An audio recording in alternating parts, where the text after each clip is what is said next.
성경을 읽다 보면 간혹 그런 생각이 들 때가 있어요. 내가 예수님 당대에 태어났으면 예수님을 믿었을까 하는 거죠. 예수님이 이 땅에 계시는 그 시대에 내가 태어났다면 나는 이제 유대교를 믿었겠죠. 그 이스라엘 사람들은 다 유대교인이니까 그 율법을 충실하게 따르지 않았겠습니까? 그런데 본문의 말씀처럼 예수님께서 나와 아버지는 하나이니라 뭐 이런 말씀하신단 말이에요. 그러면 그 말을 듣고도 그대로 예수님을 믿었을까? 아니면 저 양반 이상한 소리 한다고 말이야. 자기가 하나님하고 하나라고 이상한 소리 한다고 그렇게 받아들이지 않았을까?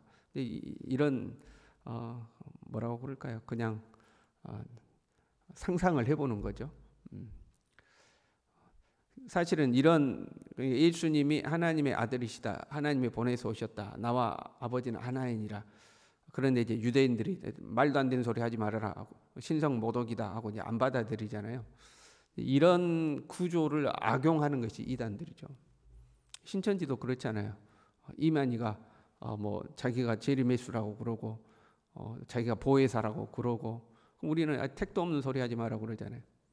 그러면 어떤 논리를 쓰냐면 똑같이 예수님 당대에도 예수님이 하나님의 아들이라고 그랬을 때 안 믿었다 사람들이.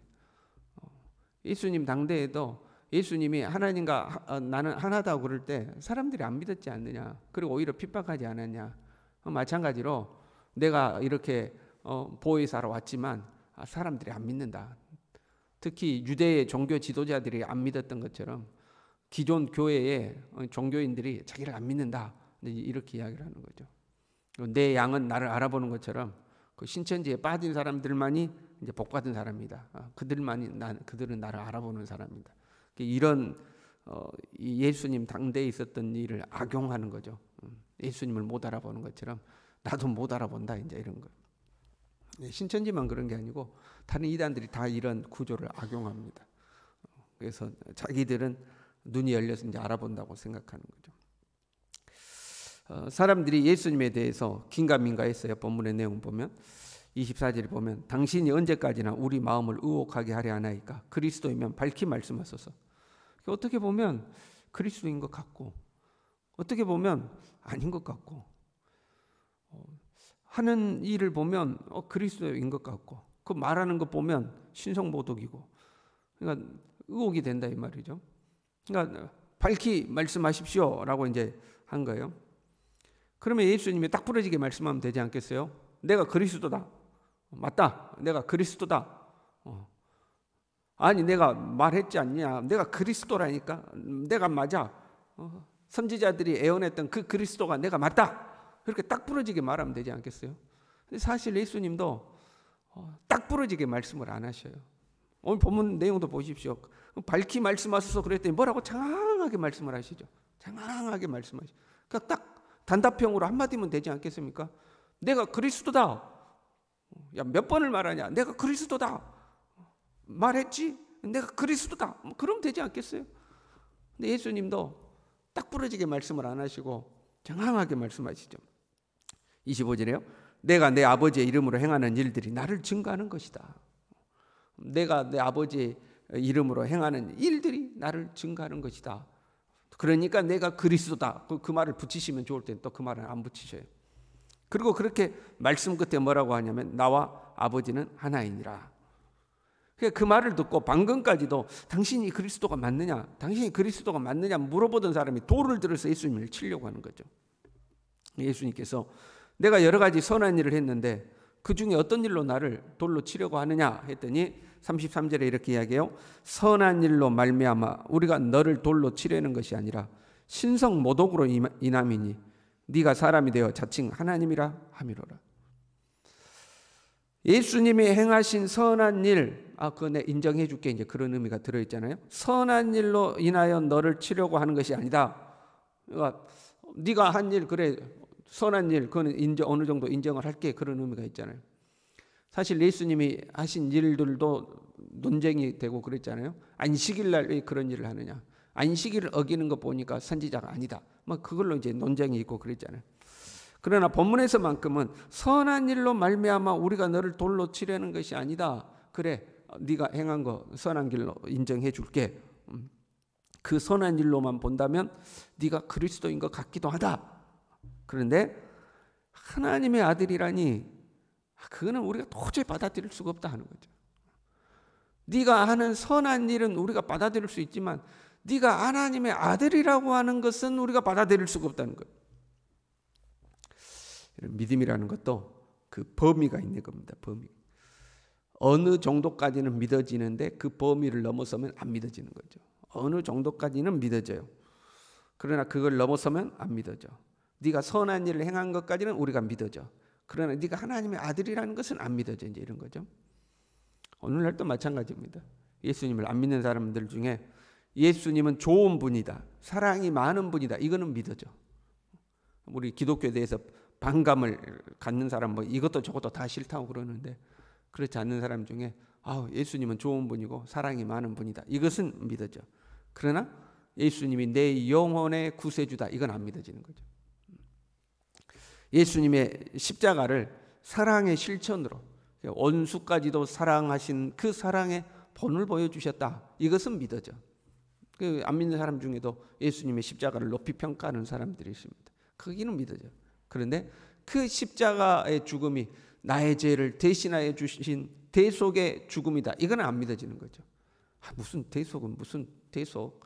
뭐 피를 씻고 죄를 씻는 것은 무슨. 그러나 그 원수들 앞에 잠잠히 죽으신 그 위대한 사랑, 이제 그거는 이제 믿어진다는 거죠. 우리들도 마찬가지예요. 우리가 동일하게 예수님을 믿는 것 같지만 그 믿음의 범위는 다 다릅니다. 몇 가지 예를 들어볼까요? 우리가 경건 생활할 때 하나님 앞에 예배를 드리잖아요. 예수님을 믿는 우리는 당연히 예배를 드려야 된다고 모두가 믿습니다. 다 그래서 예배 자리로 나오죠.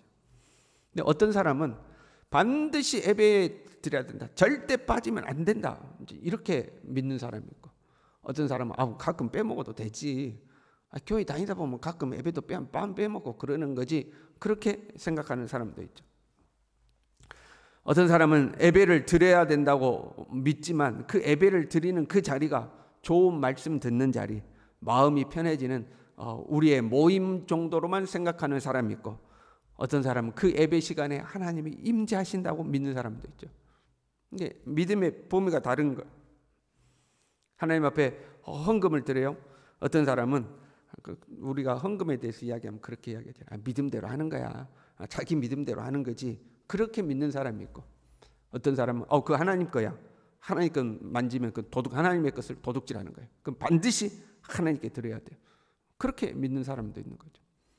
헌금을 하면서 교회 운영하고 우리가 교회에서 점심도 먹고 뭣도 하고 하는데 그래도 헌금 내가 조금이라도 해야지, 그렇게 생각하는 사람도 있고, 그러니까 회비 내는 것처럼 생각하는 거죠. 회비 내는 거죠. 어떤 사람은 이것은 하나님이 받으시고 반드시 축복하신다, 하나님께서 우리의 이 예물을 받으시고 하나님은 반드시 축복하신다, 그렇게 믿는 사람이 있고, 그러니까 똑같은 경건의 행위를 하지만 그 경건의 행위가 갖는 의미를 받아들이는 그 믿음의 범위는 사람마다 다른 거죠. 제가 설교를 해요. 어떤 사람은 목사님 참 오늘 좋은 말씀 하셨어, 이걸로 끝나죠. 그런 어떤 사람은 하나님이 목사님을 통해서 나에게 말씀하셨어, 이걸로 받아들이는 거죠. 이게 범위가 다른 거죠. 그렇게 서로가 믿음의 범위가 차이가 나는데, 믿음의 폭이 좁은 사람에게 더 넓은 믿음의 의미를 이야기하면 이거를 못 받아들이는 거죠. 예수님이 행하신 일은 선한 일이야, 이제 그거는 받아들이잖아요. 그러나 그분이 하나님의 아들이 그거는 못 받아들이는 거예요. 그러니까 더 넓은 의미, 더 깊은 의미는 못 받아들이는 거죠. 어떤 사람이 주님을 위해서 열심히 헌신해요. 주님의 나라를 위해 쓰임 받는 것에 감사하고 하나님 앞에 상급이 있음을 믿고 헌신하는 거죠. 내가 주님 앞에 이렇게 헌신하면 나 같은 죄인 사용하신 것도 감사하고, 또 거기다가 하나님께서 2달란트 맡은 자, 5달란트 맡은 자에게 잘하였도다 칭찬하시고, 하나님 나라의 잔치에 참여하라고 하시고, 너에게 더 좋은 곳으로 맡기겠다 약속하신 것처럼 나에게도 주님이 상급으로 예비하실 것이다 하고 그 믿음으로 헌신하는 사람이 있는데, 그만큼의 믿음의 폭이 안 되는 사람은 적당히 해, 적당히 교회도 좀 적당히 다니고 적당히 믿어야지, 뭐 그렇게까지 하냐고. 네만 하나님 믿냐? 나도 하나님 믿어. 근데 꼭 너는 그렇게까지 믿어야 되겠냐? 이렇게 하는 거죠. 하나님 앞에 더 깊은 믿음으로 나아가는 사람들의 그 영적인 행위를 이해가 안 되고 받아들이지 못하는 거죠. 예배를 온전히 드리려고 애를 쓰고 하나님 앞에 온전히 헌신하려고 애를 쓰고 경건의 생활에 더 깊은 의미까지로 나아가려고 애를 쓰고 예배의 의미, 기도의 의미, 헌금의 의미, 헌신의 의미, 예수 믿는 것의 의미, 더 깊은 의미를 말하면 그렇게 헌신하는 사람들이 야 예배랑 그런 게 아니야 이런 거야 하나님 앞에 헌신이라 이런 거야 라고 이야기하면 그 믿음이 작은 사람들이 그걸 못 받아들이는 거죠. 아 그래 예배 드리는 것도 좋고 봉사하는 것도 좋은데 꼭 그렇게까지 해야 되냐? 꼭 그렇게까지 해야 되냐? 이제 이렇게 이야기를 하는 거죠. 그 영적 의미를 받아들이지 못하는 거죠. 자기의 그릇으로는 그런 것들이 이해가 되지 않고 받아들여지지가 않는 거예요. 그러니까 이 유대인들의 눈에는 예수님이 행하신 선한 행위까지 예수님이 하신 일이 선하다 하는 것까지는 받아들여지겠는 거예요. 그런데 하나님의 아들이다. 나와 아버지가 하나다. 이거는 도저히 받아들일 수가 없는 거예요. 예수님이 행하신 일들은 눈에 보이니까 부정할 수는 없잖아요. 그건 받아들이는 거예요. 그러나 예수님이 하신 말씀은 영적인 것들이잖아요. 그건 받아들일 수가 없는 거죠. 우리의 믿음의 폭, 우리의 믿음의 넓이와 깊이와 높이와 길이가 확장되어야 합니다. 그렇지 않으면 긴가민가하고 신앙생활이에요. 이 유대인들이 예수님이 그리스도인가 아닌가 긴가민가 하잖아요. 우리도 이 믿음의 폭이 확장되지 않으면 긴가민가해요. 하나님이 내 기도를 들으신 건 맞냐 안 맞냐? 하나님 나라 가면 상급이 있는 것이 맞냐 안 맞냐? 이것을 하나님이 받는 것이 맞냐 안 맞냐? 긴가민가하는 거죠. 이 확고한 믿음이 없으면 우리의 신앙생활이 그냥 종교생활이 되는 거죠. 종교생활이 돼버리고 그러다가 조금 잘못되면 이제 이 사람들이 교회를 비난하는 거예요. 나도 교회 다녀봤는데 나도 뭐 신앙생활 해봤는데 교회 가면 맨날 돈만 내라고 그러고 그러더만. 그러니까 하나님 앞에 그 경건의 행위가 어떤 영적 의미가 있는지 이걸 받아들이지 않기 때문에 겉으로 드러나는 것만 보고 아유 교회 그냥 그 열정페이야 열정페이 그냥 사람 부려먹고 봉사한다고 사람 부려먹기만 하고 아유 교회 그래. 그것이 하나님 앞에 어떤 의미인가를 모르는 거죠. 아우 시국이 이런데 교회 나와서 예배드리라고 그러고 아우 그래 예배가 하나님 앞에 무슨 의미가 모르니까 그러니까 그걸 받아들이지 못하니까 오히려 비난하는 자가 되죠. 돌로 들어 치려고 하잖아요. 그걸 받아들이지 못하니까 돌로 들어 치려고 하는 거죠. 우리의 믿음의 눈이 더 밝아질 수 있기를 바랍니다. 이 육신의 눈으로 보이는 것만 믿고 살면 유대인처럼 되는 거예요. 교회가 좋은 모습 보이면 참 우리 교회 좋은 일 하네. 아우 참 좋은 교회네 이러다가 겉으로 드러나는 것만 보는 거죠. 하나님 앞에 영적인 의미가 있는 것들을 해 가려고 하면 그 자기 이성으로 이해가 안 되면 그 비난하고 돌을 들어 치려고 하는 이제 그런 사람이 되는 거죠. 우리는 영이신 하나님을 믿는 거죠. 그 착한 일은 일반 봉사단체에서도 많이 하잖아요. 우리는 영이신 하나님을 믿는 겁니다. 영이신 하나님 앞에서 영적인 의미들을 밝히 볼 수 있는 우리의 믿음의 눈이 열려야 하겠죠. 우리의 눈이 더 밝아져서 우리가 하나님 앞에 살아가는 우리의 이 경건의 삶이 어떤 의미가 있는지 그 영적 의미를 깊이 들여다볼 수 있는 그렇게 넓은 믿음의 사람이 저와 여러분이 될 수 있기를 간절히 바랍니다. 기도하겠습니다. 하나님 아버지, 우리의 믿음의 그릇이 더 커질 수 있도록 우리의 믿음의 눈이 더 밝아질 수 있도록 내가 이해할 수 있고 받아들일 수 있는 겉으로 드러나는 것들만 보고 좋다 나쁘다 평가하는 것이 아니라 하나님 앞에 그러한 것들이 어떤 영적 의미를 가지고 있는가까지 들여다볼 수 있고 눈에 보이는 선한 일만 받아들이는 것이 아니라 예수 그리스도가 하나님과 하나라는 깊은 영적 의미까지도 받아들일 수 있는 그러한 믿음의 넓은 폭이 있는 사람이 될 수 있도록 주님 우리 모두를 축복하여 주시옵소서. 예수님의 이름으로 기도 올리옵나이다. 아멘.